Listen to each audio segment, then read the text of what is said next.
الحمد لله نحمده ونستعينه ونستغفره ونؤمن به ونتوكل عليه ونعوذ بالله من شرور أنفسنا ومن سيئات أعمالنا من يهده الله فلا مضل له ومن يضلل فلا هادي له أشهد أن لا إله إلا الله وحده لا شريك له وأشهد أن سيدنا مولانا محمدا عبده ورسوله صلى الله على سيدنا محمد وعلى آله وأصحابه وسلم تسليما كثيرا أما بعد فإني أوصيكم وإياي أولا بتقوى الله وأحذركم يوما عبوسا قمطريرا وقال سبحانه وتعالى في محكمه التنزيل وفرقانه المجيد أعوذ بالله من الشيطان الرجيم بسم الله الرحمن الرحيم وذروا ظاهر الإثم وباطنه إن الذين يكسبون الإثم سيجزون بما كانوا يقترفون صدق الله العظيم. عن أبي هريرة رضي الله تعالى عنه قال سمعت رسول الله صلى الله عليه وسلم يقول والله إني لأستغفر الله وأتوب إليه في اليوم أكثر من 70 مرة أو كما قال رسول الله صلى الله عليه وسلم رواه البخاري.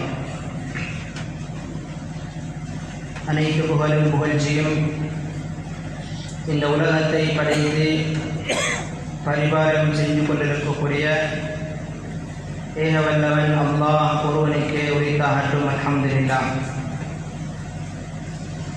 அவனால் அனுப்பப்பட்ட தூதர் ஹதரத் முஹம்மது முஸ்தபா ஸல்லல்லாஹு அலைஹி வஸல்லம் மீதும் அவர்களின் வாழ்க்கை வழிமுறைகளை பின்பற்றிய சஹாபாக்கள், தாபிஊன்கள், தபூ தாபிஈன்கள், மேலும் கியாமத் நாள் வரும் வரைக்கும் வரக்கூடிய ஒவ்வொரு முஃமினான முஸ்லிமான ஆண்கள் பெண்கள் அனைவர் மீதும் அல்லாஹ்வின் ஸலாத்தும் ஸலாமும் என்றென்றும் உண்டாவதாக.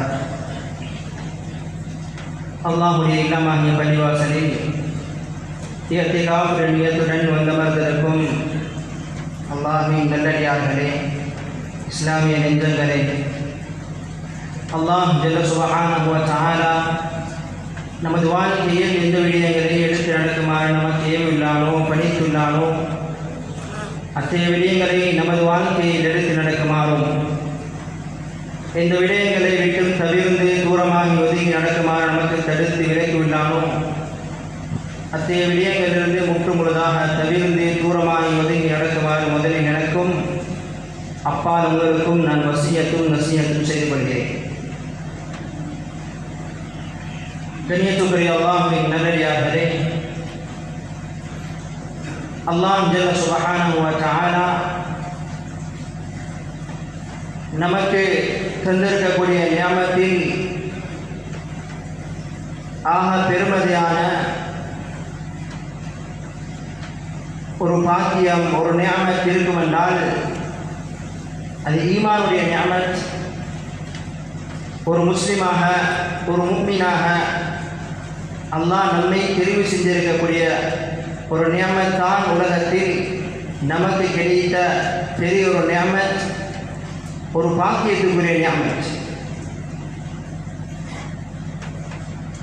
நாம் அல்லாஹ்வை ஈமான் கொண்டிருக்கிறோம்.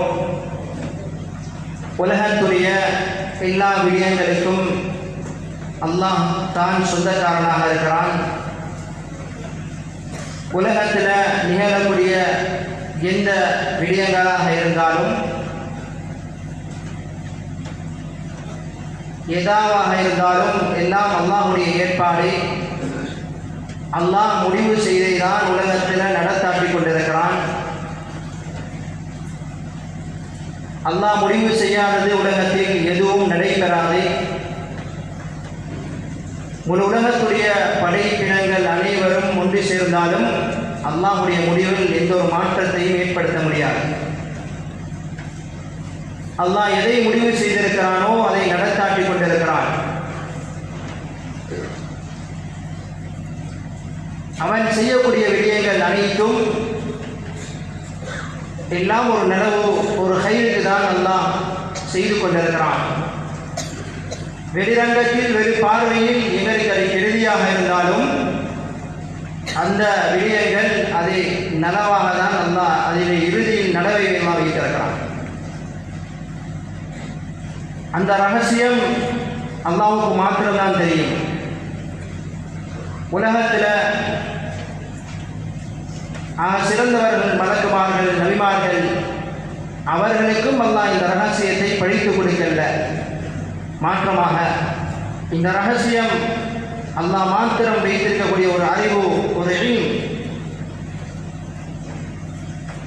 அல்லாஹ் குர்ஆனிலே சொல்கிறான், وَعِندَهُ مَفَاتِحُ الْغَيْبِ, அந்த மறைவானவற்றுடைய சாவி, அந்த மறைவானவற்றுடைய அறிவு அல்லாஹ்விடத்தில் தான் இருக்குது.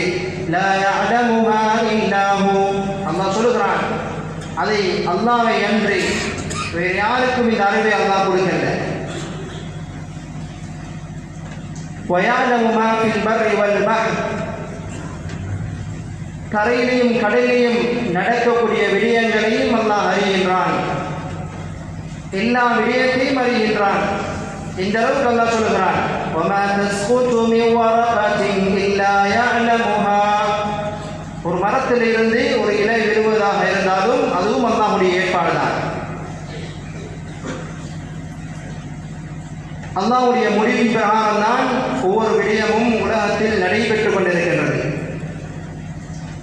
சில விடயங்களை அல்லாஹ் சொல்லுகிறான், இந்த விடயங்கள் எங்களோட கையில் தான் இருக்குது, எங்களோட கொண்ட்ரோலில் தான் இருக்குது, இது யாராலையும் எங்களை மிகைக்க முடியாது, யாராலையும் எங்களோட இந்த சக்தியை அடைய முடியாது என்ற சவாலை அல்லாஹ் குர்ஆனிலே பேசுகிறான். சூரத்துல் லுக்மானுடைய கடைசி பகுதியில் அல்லாஹ் சொல்லுகிறான், இன்னல்லாஹ இன்தஹு இல்முஸ் ஸாஅ, கியாமத்துடைய அறிவு, கியாமத் நாள் எப்பொழுது நிகழும், எந்த நேரத்தில் நிகழும் என்ற அறிவை அல்லாஹ் மாத்திரம்தான் வைத்திருக்கிறான். நபி ஸல்லல்லாஹு அலைஹி வஸல்லம் அவரிடம் பற்றி கேட்டார்கள் குஃபார்கள், யஸ்அலூனக அனிஸ் ஸாஅ, கியாமத் நாளை பற்றி கேட்டார்கள். ஆனால் அந்த அடையாளங்களை தான் சொல்ல முடியுமே ஒழிய கியாமத் நாள் எப்போ வரும், எந்த நேரத்தில் வரும் என்றது யாராலையும் சொல்ல முடியாது. இது அல்லாஹ்வுடைய கையில் இருக்கக்கூடிய விடயம். இரண்டாவது விடயத்தை அல்லாஹ் சொல்லுகிறான், மலை பொழிகின்றது, இந்த மலைக்கும் சொந்தக்காரன் அல்லாஹ். முழு உலகமும் செய்தாலும் பொழியக்கூடிய மலையை நிறுத்த முடியாது, பொழியாமல் இருக்கக்கூடிய மலையை பொழிய வைக்கவும் முழு உலகத்துக்கு முடியாது.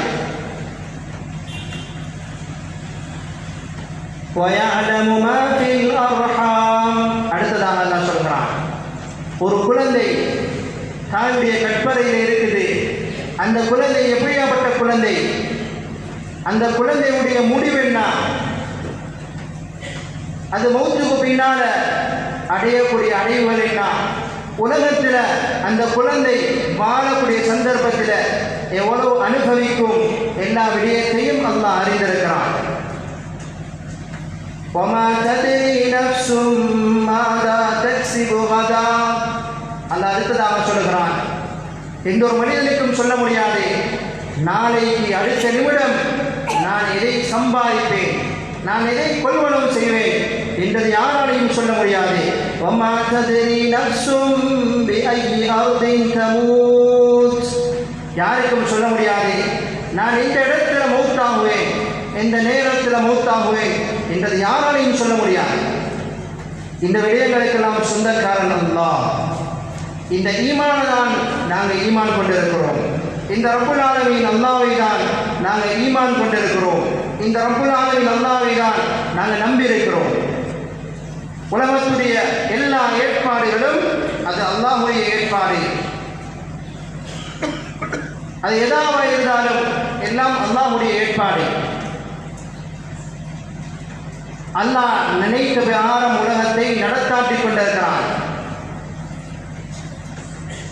கண்ணியத்துக்குரிய அல்லாஹ்வின் நல்லடியார்களே, அந்த விடயங்களை முடிவு செய்வதற்கு மனிதர்கள் நாங்களும் ஒரு காரணம். நாங்கள் உலகத்தில் செய்யக்கூடிய கர்மங்கள், செய்யக்கூடிய விடயங்களுடைய பிரதிபலிப்பு தான், ரிசல்ட் தான் அல்லாஹ்வுடைய முடிவாக இருக்குது. நாங்கள் உலகத்திலிருந்து அனுப்பக்கூடிய விடயங்கள் நலவாக இருந்தால் வரக்கூடிய விடயங்களும் நலவாக இருக்கும்.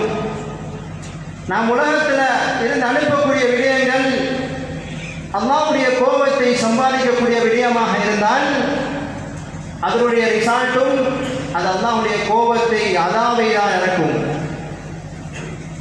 அல்லாஹ் குர்ஆனிலே சொல்கிறான், வஹரல் ஃபஸாது ஃபில் பர்ரி வல் பஹ்ரி பிமா கஸபத் ஐதின் நாஸ். தரையிலும் கடலிலும் ஏற்படக்கூடிய ஃபித்னாக்கள், பிரச்சனைகள், குழப்பங்கள் இதெல்லாம் மனிதர்கள் அவர்களுடைய கரங்களின் மூலமாக ஏற்படுத்திக் கொண்டது, அவர்கள் சம்பாதித்துக் கொண்டது. நாங்கள் அவர்கள் சம்பாதித்த விடயங்களை நாம் அவர்களுக்கு அனுப்பியிருக்கிறோம். அவர்கள் செய்த விடயங்களை நாம் அவர்களுக்கு திருப்பி இருக்கிறோம். அவர்கள் அதை அனுபவிக்க வேண்டும் என்பதற்காக வேண்டி அவர்கள் அனுபவித்து அவர்கள் என்ன செய்ய வேண்டும் என்றால் லஅல்லஹும் யர்ஜிஊன், அவர்கள் அல்லாஹ்வின் பக்கம் திரும்ப வேண்டும், அல்லாஹ்வின் பக்கம் மீள வேண்டும் என்பதை தான் அல்லாஹ் எதிர்பார்க்கிறான். சோதனைகளை தாரது, கஷ்டங்களையும் பிரச்சனைகளையும் சிரமங்களையும் அல்லாஹ் தாரது வெறுமனே நாம் பேசிவிட்டு மௌனமாக இருப்பது கிடையாது. மாற்றமாக அந்த பிரச்சனையின் மூலமாக அல்லாஹ் எதை எதிர்பார்க்கிறான்? அல்லாஹ் எங்கள்கிட்ட எதிர்பார்ப்பது நாம் அனைவரும் அல்லாஹ்வின் பக்கம் திரும்ப வேண்டும், அல்லாஹ்வின் பக்கம் பாவ மன்னிப்பு தேட வேண்டும், தௌபா செய்ய வேண்டும், இஸ்திக்ஃபார் செய்ய வேண்டும் என்பதை அல்லாஹ் எதிர்பார்க்கிறான். இந்த மனிதன் கியாமத் நாள் வந்து அந்த கஷ்டமான நாள், சிரமமான நாள்ல அவன் கஷ்டப்படக்கூடாது என்பதற்காக வேண்டிதான் அல்லாஹ் உலகத்திலேயே சோதனையை தருவதாக அல்லாஹ் சொல்கிறான். وَلَنُذِيقَنَّهُم مِّنَ الْعَذَابِ الْأَدْنَى دُونَ الْعَذَابِ الْأَكْبَرِ لَعَلَّهُمْ يَرْجِعُونَ. அல்லாஹ் சொல்கிறான், உலகத்தில் நாம் அவர்களுக்கு சோதனையை கொடுப்பது அவர்கள் அந்த பெரிய அதாப் கியாமத்தின் நாள்ல கஷ்டப்படக்கூடாது, சிரமப்படக்கூடாது. அதுக்கு முன்னால அவர்கள் அல்லாஹ்விடம் பாவ மன்னிப்பு தேட வேண்டும், அவர்கள் அல்லாஹ்விடம் திரும்ப வேண்டும், அல்லாஹ்விடம் மீள வேண்டும் என்பதை தான் அல்லாஹ் எதிர்பார்க்கிறான். கண்ணியத்துக்குரிய அல்லாஹ்வின் நல்லடியார்களே, சோதனை என்பது நாம் செய்யக்கூடிய விடயங்களின் மூலமாக தான் உருவாக்கப்படுகின்றது. ஸல்லல்லாஹு அலைஹி வஸல்லம் சொன்னார்கள், ஒரு மனிதன் அவனுக்கு எழுதப்பட்ட ரிஸ்க் தடை பெறுவதற்கு காரணம் அவன் செய்த பாவங்கள் என்று சொல்லியிருக்கிறார்கள். கண்ணியத்துக்குரிய அல்லாஹ்வின் நல்லடியார்களே, அல்லாஹ் நமக்கு நியமத்தை தந்திருக்கிறான். ஆனால் அந்த நியமத்தை பயன்படுத்தக்கூடிய ஒரு எல்லையை அல்லாஹ் தந்திருக்கிறான். ஒவ்வொரு நியமத்தும் அந்த எல்லையை கடக்கக்கூடாது. அல்லாஹ் எந்த எல்லையை போட்டிருக்கிறானோ அந்த எல்லைகளுக்கு தான் எங்களுடைய நியமத்தில் பயன்படுத்தப்பட வேண்டும். ஒவ்வொரு நியமத்திலையும் அல்லாஹ் எதிர்பார்ப்பது அல்லாஹ்வுடைய பொருத்தத்தை சம்பாதிக்க வேண்டும், அல்லாஹ்வுடைய முஹப்பத்தை இந்த அடியான் சம்பாதிக்க வேண்டும் என்பதை தான் அல்லாஹ் எதிர்பார்க்கிறான். அதுக்கு அங்கால் அவர் அதில் முயற்சி செய்தால், ஈடுபட்டால் அவர் கியாமத்திலே நாளில் கை செய்யப்படுவார். எல்லா விடயத்தையும் அல்லாஹ் பதிவு செஞ்சு கொண்டே இருக்கிறான். நாம் செய்யக்கூடிய எல்லா விடயங்களும் பதிவாக்கப்பட்டு கொண்டே இருக்கின்றது.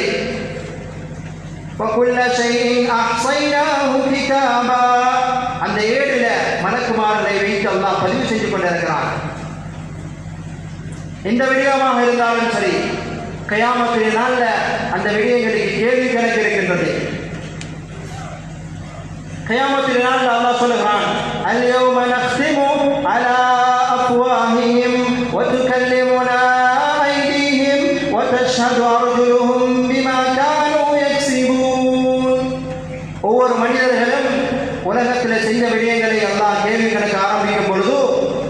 அவருடைய நாவுக்கு அல்லாஹ் முத்திரையிடுவான். அவருடைய கரங்கள் பேசும். அவருடைய விடயங்களுக்கு சாட்சியாக அவர்களுடைய கால்கள் அமையும். ஏதாவது இருந்தாலும், எந்த ஒரு நியமத்தாக இருந்தாலும் தரப்பட்ட நியமத் அந்த முறையில் பயன்படுத்தப்பட வேண்டும். ஒவ்வொரு நியமத்துக்கும் அல்லாஹ் கேள்வி இருக்குது. அல்லாஹ் சொல்லுகிறான், இன்ன ஸம்அ வல் பஸர வல் ஃபுஆத குல்லு உலாயிக கான அன்ஹு மஸ்ஊலா. பார்வையாக இருந்தாலும் சரி, கேள்வியாக இருந்தாலும் சரி, சிந்தனையாக இருந்தாலும் சரி, எதாவாக இருந்தாலும் எல்லா விடயத்திலையும் அல்லாஹ் கேள்வியை வைத்திருக்கிறான். எல்லா விடயங்களுக்கும் கேள்விகளை கொண்டு நாங்கள் மறைச்சி செய்திருக்கலாம், ரகசியமாக செய்திருக்கலாம். ஆனால் அந்த நாளில், கியாமத்துடைய நாளில், யௌம துபல ஸராயிர், நாங்கள் செய்த ரகசியங்கள் எல்லாம் வெளியாகும். யாருக்கும் தெரியா இருட்டில் தனிமையில் நாம் செய்திருந்தாலும் அந்த ரகசியங்களை அல்லாஹ் வெளிக்கொண்டு வருவான்.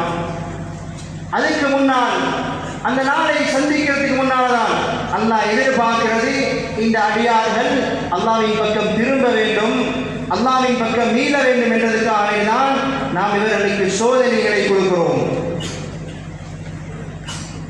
பாவிகளுக்கு அல்லாஹ் இந்த பட்டோலையை பதிவு செய்த பின்னால பாவிகளுக்கு அல்லாஹ் பட்டோலையை கொடுப்பான். கியாமத்துடைய நாளில் பாவிகளுக்கு பட்டோலை வழங்கப்படும். ووضع الكتاب فترى المجرمين مشفقين مما فيه. அந்த பாவிகள் பட்டோலைகளை திறந்து பார்ப்பார்கள். என்ன விடயங்கள் பதிவு செய்யப்பட்டிருக்கிறது என்றதை பார்த்து சொல்லுவார்கள்.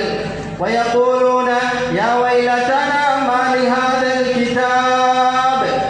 அவர்கள் கை செய்தப்படுவார்கள், கவலைப்படுவார்கள். இது என்ன புத்தகம், இது என்ன ஏடு.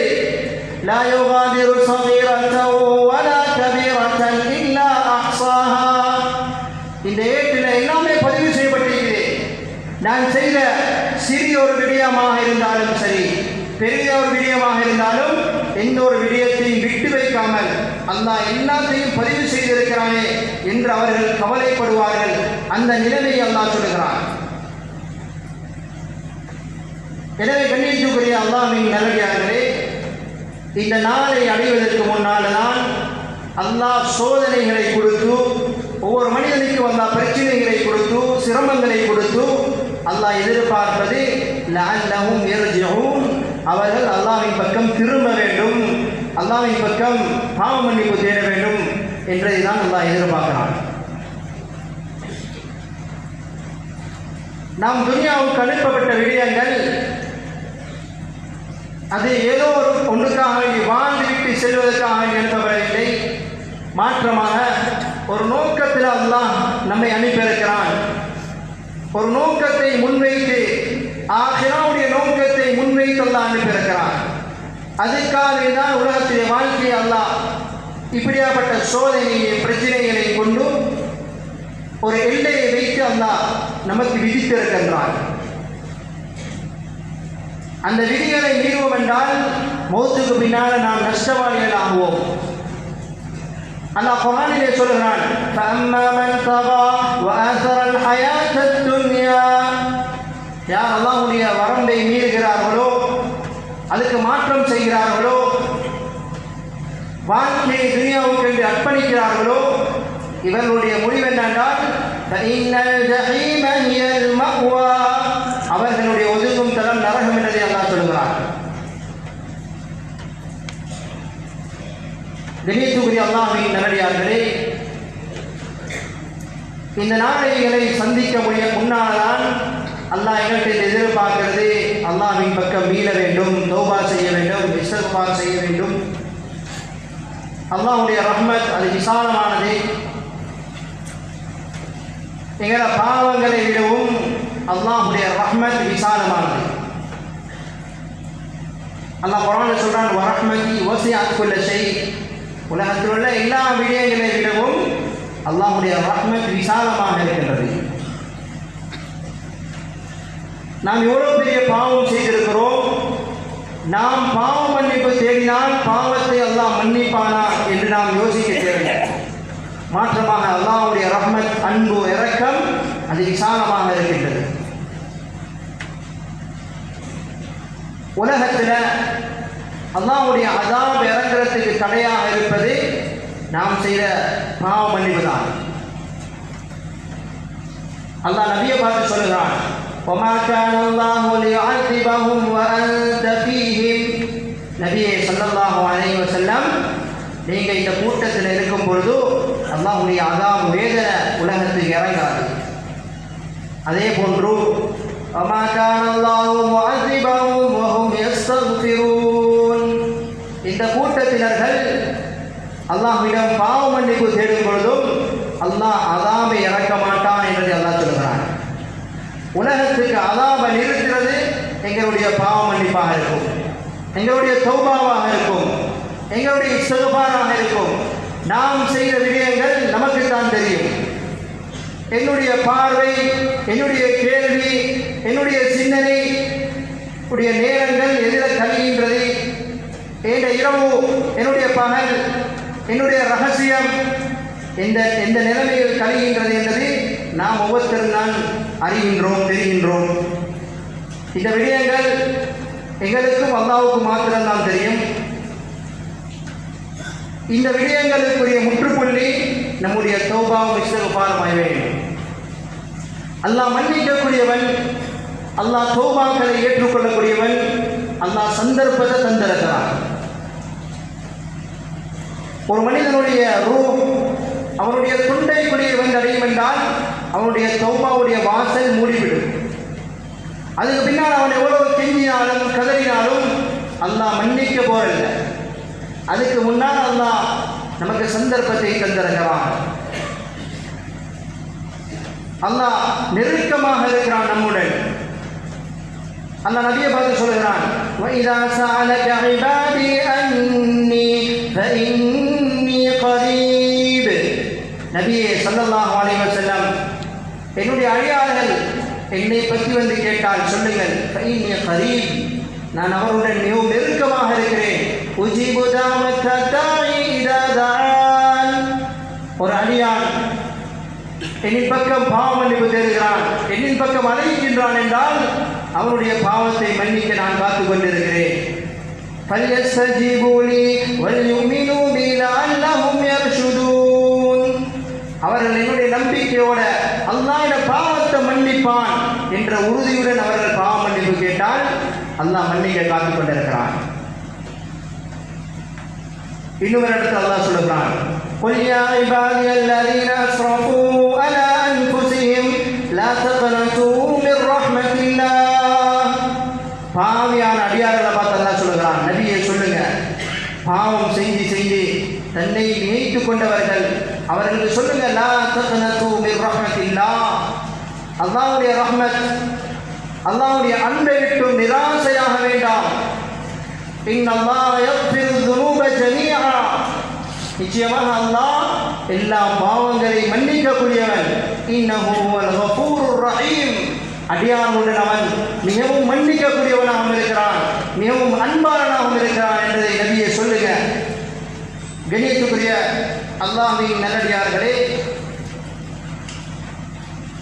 நமக்கு ஏற்பட்டிருக்கிற பிரச்சனைகள், சோதனைகள், இதுக்குரிய தீர்வு நாம் செய்யக்கூடிய பாவ மன்னிப்பாக இருக்கும். ஒரு முஃமினுடைய அடையாளமே அவர்கள் சஹருடைய நேரத்தில், தஹஜ்ஜுடைய நேரத்தில் அல்லாஹ்விடம் பாவ மன்னிப்பு தேடுவார்கள். ஸல்லல்லாஹு அலைஹி வஸல்லம் சொன்னார்கள், மன் லஸிமல் இஸ்திக்ஃபார ஜஅல அல்லாஹு மின் குல்லி தீகின் மக்ரஜா. யார் அல்லாஹ்விடம் பாவ மன்னிப்பு தேடுகிறார், நியமமான பாவ மன்னிப்பு தேடக்கூடியவர்களுக்கு அல்லாஹ் 3 விடயத்தை கொடுப்பதாக. ஜஅல அல்லாஹு மின் குல்லி தீகின் மக்ரஜா, அவர்களுக்கு ஏற்பட்ட நெருக்கடியிலிருந்து அவர்களுக்கு அல்லாஹ் விமோசனத்தை கொடுக்கிறான், அதிலிருந்து அவர்களை அல்லாஹ் வெளியாக்குறான். ஒமின் குல்லி ஹம்மின் ஃபரஜா, அவர்களுக்கு ஏற்பட்ட கவலைகள், துன்பங்கள், துக்கங்கள் இருந்து அல்லாஹ் அவர்களுக்கு விமோசனத்தை, அவர்களுக்கு அந்த துக்கங்களை, கவலைகளை இல்லாமாக்கின்றான். வரஸகஹும் மின் ஹைஸு லா யஹ்தஸிப், அவர்களுடைய தேவைகள் அல்லாஹ் அவர்கள் நினையாத புறங்களில் அல்லாஹ் அவருடைய தேவைகளை பூர்த்தி செய்து கொடுக்கிறான்.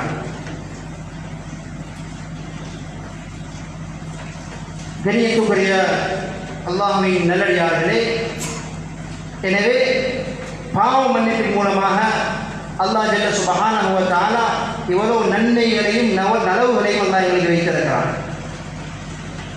உலகத்துக்கு ஏற்படக்கூடிய சோதனைகள் அது தடை பெறுவதற்கு எங்களுடைய இஸ்திக்ஃபாரும் பாவ மன்னிப்பு பெறுகிறது. ஆனால் தற்பொழுது நாடளாவிய ரீதியில் எல்லா பகுதிகளிலும் மழை பெய்து கொண்டே இருக்கின்றது. பல ஊர்கள் இந்த மழையுடைய சோதனையில் மாட்டிக்கொண்டு சிக்கிக்கொண்டிருக்கிறார்கள். பல மக்கள் இந்த சோதனையில் மாட்டிக்கொண்டிருக்கிறார்கள். எத்தனையோ மனிதர்கள் உறவினர்களை இழந்து, பெற்றோர்களை இழந்து, குழந்தைகளை இழந்த நிலைமையில் வாழ்ந்து கொண்டிருக்கிறார்கள். இதே போன்று அவர்களுடைய வீடுகள், உடைமைகள் எல்லாம் இழக்கப்பட்ட நிலைமைகளோட சூழலுள்ளவர்கள் இன்றைக்கு கஷ்டப்பட்டு கொண்டிருக்கிறார்கள், சிரமப்பட்டு கொண்டிருக்கிறார்கள். இந்த அனர்த்தத்தின் மூலமாக பாதிக்கப்பட்டு கொண்டிருக்கிறார்கள். அவர்களுக்கு நாம் உதவி செய்வது நம்முடைய கடமையாக இருக்கின்றது. நாம் அதற்கு உதவி செய்வது கட்டாய கடமையாக இருந்து கொண்டிருக்கின்றது. அல்லாஹ் குர்ஆனிலே சொல்கிறான், நல்ல விடயங்கள், அல்லாஹ்வை பயப்படக்கூடிய விடயத்தில் நீ ஒருத்தருக்கு ஒருத்தர் உதவியாளராக இருந்து கொள்ளுங்கள் என்பதை அல்லாஹ் சொல்கிறான். எனவே எங்களால் எந்த அளவுக்கு முடியுமோ அந்த அளவுக்கு நாம் உதவி செய்ய கடமையாக இருக்குது. உதவி செய்ய கட்டாய கடமையில் நாம் இருந்து கொண்டிருக்கிறோம். எங்களுக்கு அல்லாஹ் செல்வாக்கு தந்திருந்தால் அந்த செல்வத்தின் மூலமாக நாம் உதவி செய்ய வேண்டும். எங்களுக்கு அல்லாஹ் பணத்தை தந்திருக்கிறான், செல்வத்தை தந்திருக்கிறார் என்றால் அந்த செல்வத்தின் மூலமாக நாம் அவர்களுக்கு உதவியாளராக இருக்க வேண்டும். எங்களுடைய சகோதரர், எங்களுடைய ஒரு முஸ்லிம் சகோதரர் கஷ்டப்பட்டு கொண்டிருப்பதால் நாம் சந்தோஷமாக இருப்பது என்பது அது ஒரு முஸ்லிமுக்கு அழகில்லை.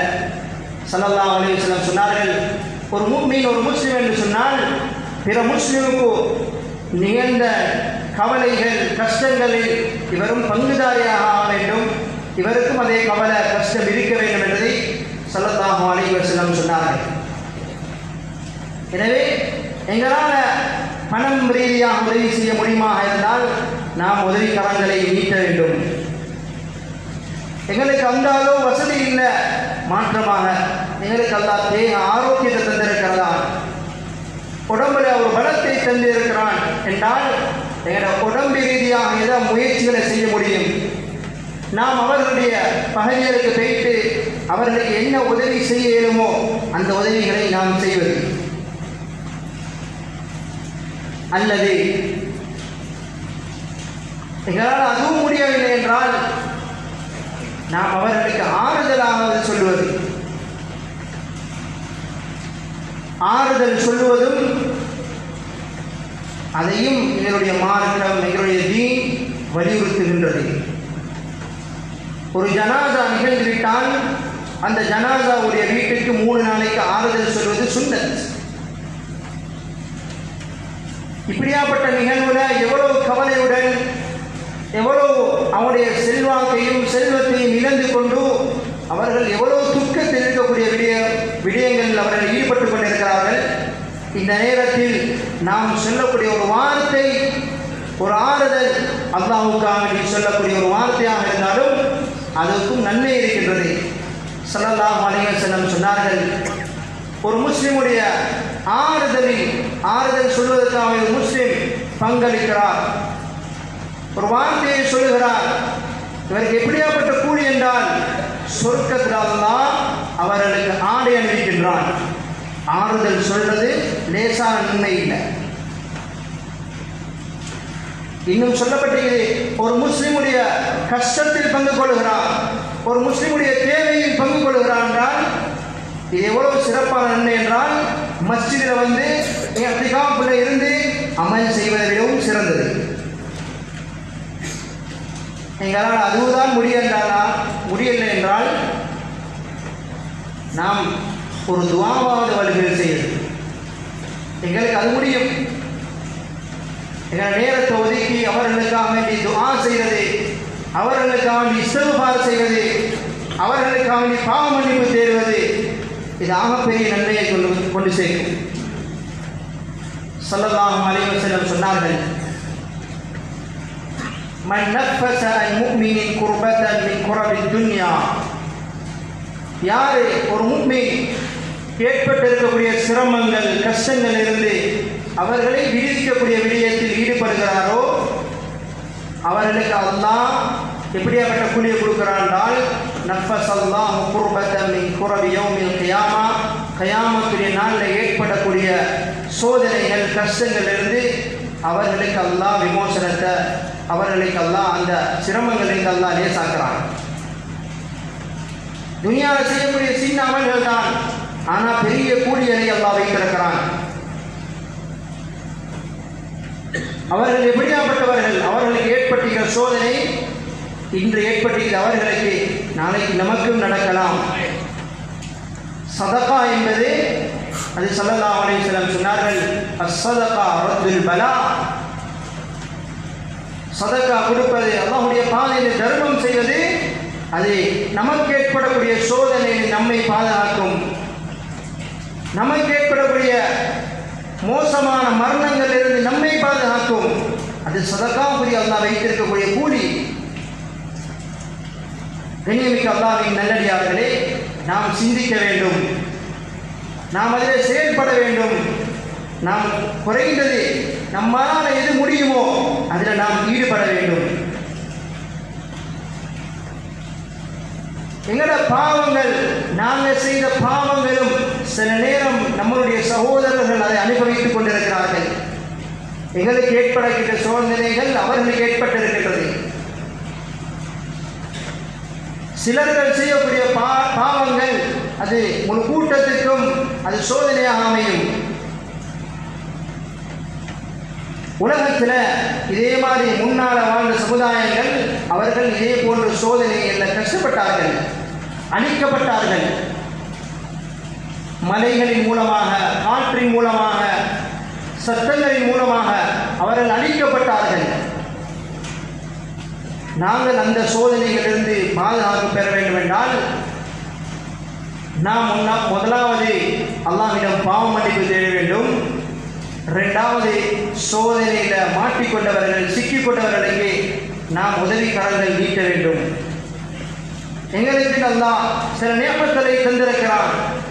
நாம் அந்த நியமத்தை அல்லாஹ்வுடைய பொருத்தத்திலையும் மற்றவர்களுடைய தேவைகளையும் நாம் பூர்த்தி செய்வோம் என்றால் எங்களுக்கு ஆகப்பெரிய நன்மைகளை கொண்டு சேர்க்கும், ஆகப்பெரிய சவாபை கொண்டு சேர்க்கும். அதில் ஆகப்பெரிய கூலியை அல்லாஹ் வைத்திருக்கிறான். எனவே வல்லவன் அல்லாஹ் நம் அனைவருக்கும் அப்படியாப்பட்ட நன்மைகளை அடைந்து கொள்ளக்கூடிய பாக்கியத்தை அல்லாஹ் நசீபாக்குவானாக. நம் அனைவருடைய பாவங்களையும் அல்லாஹ் மன்னிப்பானாக. எங்களையும் அல்லாஹ் சோதனைகளுக்கு பாதுகாப்பானாக. சோதனைகள் சிக்கிக் கொண்டிருக்கக்கூடிய சகோதரர்களுக்கு அல்லாஹ் விமோசனத்தை அளிப்பானாக, ஆறுதலை நசீபாக்குவானாக. வஆகிரு தஅவானா அனில் ஹம்துலில்லாஹி ரப்பில் ஆலமீன்.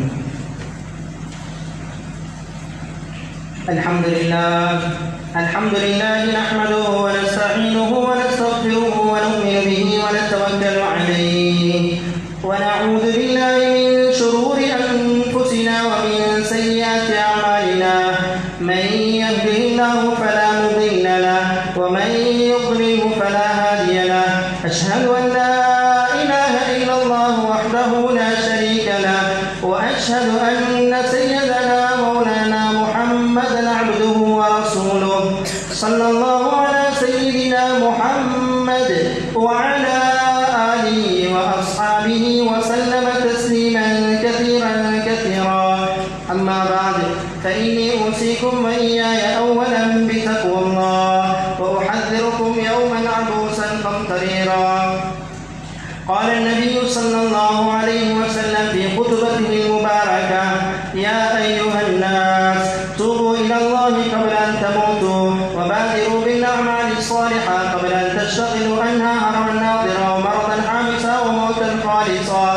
وصلوا الذي بينكم وبين ربكم تسعدوا وأكثروا الصدقة في السر والعلانية تؤجروا وتحمدوا وترزقوا وأمروا بالمعروف تحسبوا وانهوا عن المنكر تنكروا. أيها الناس إن أكيسكم أكثركم ذكرا للموت وأحسنكم استعدادا له. ألا وإن من علامات العقل التجافي عن دار الغرور والإنابة إلى دار الخلود والتزود لسكن القبور والتأهب ليوم النشور. والله سبحانه وتعالى يقول وهو أصدق القائلين: بسم الله الرحمن الرحيم والعصر إن الإنسان لفي خسر إلا الذين آمنوا وعملوا الصالحات وتواصوا بالحق وتواصوا بالصبر. بارك الله لنا ولكم بالقرآن العظيم ونفعنا وإياكم بالآيات والذكر الحكيم. إنه تعالى جواد كريم وملك عظيم ورب حليم فاستغفروه إنه هو الغفور الرحيم.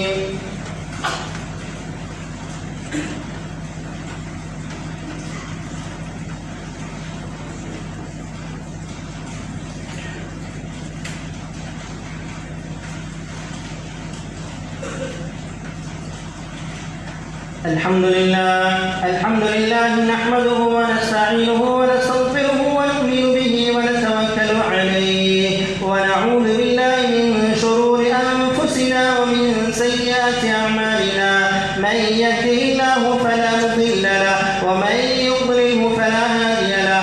أشهد أن لا إله إلا الله وحده لا شريك له وأشهد أن سيدنا مولانا محمدا عبده ورسوله. صلى الله على سيدنا محمد وعلى آله وأصحابه وسلم تسليما كثيرا.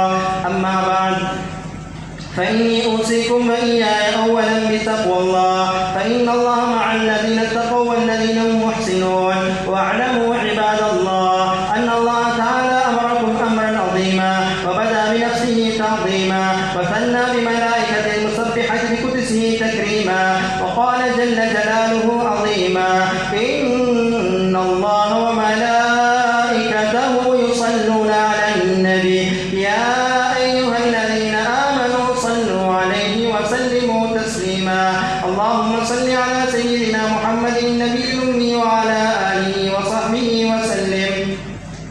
قال النبي صلى الله عليه وسلم: أرحم أمتي بأمتي أبو بكر وأشدهم في أمر الله عمر وأصدقهم حياء عثمان وأقضاهم علي رضي الله عنهم وفاطمة سيدة نساء أهل الجنة والحسن والحسين سيدا شباب أهل الجنة وحمزة أسد الله وأسد رسوله صلى الله عليه وسلم رضي الله عنهم. اللهم اغفر للعباس ورده مغفرة ظاهرة باطنة.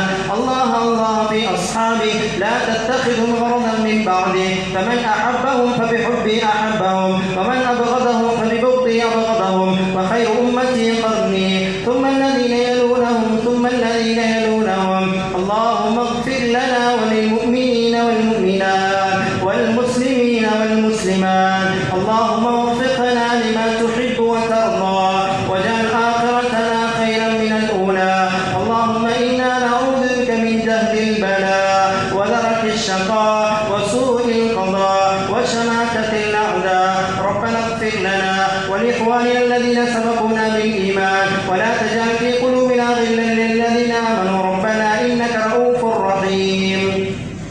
عباد الله رحمكم الله، إن الله يأمر بالعدل والإحسان وإيتاء ذي القربى وينهى عن الفحشاء والمنكر والبغي يعظكم لعلكم تذكرون. اذكروا الله العلي العظيم يذكركم وادعوه يستجب لكم ولذكر الله تعالى أولى وأجل وأتم وأعظم وأكبر والله يعلم ما تصنعون.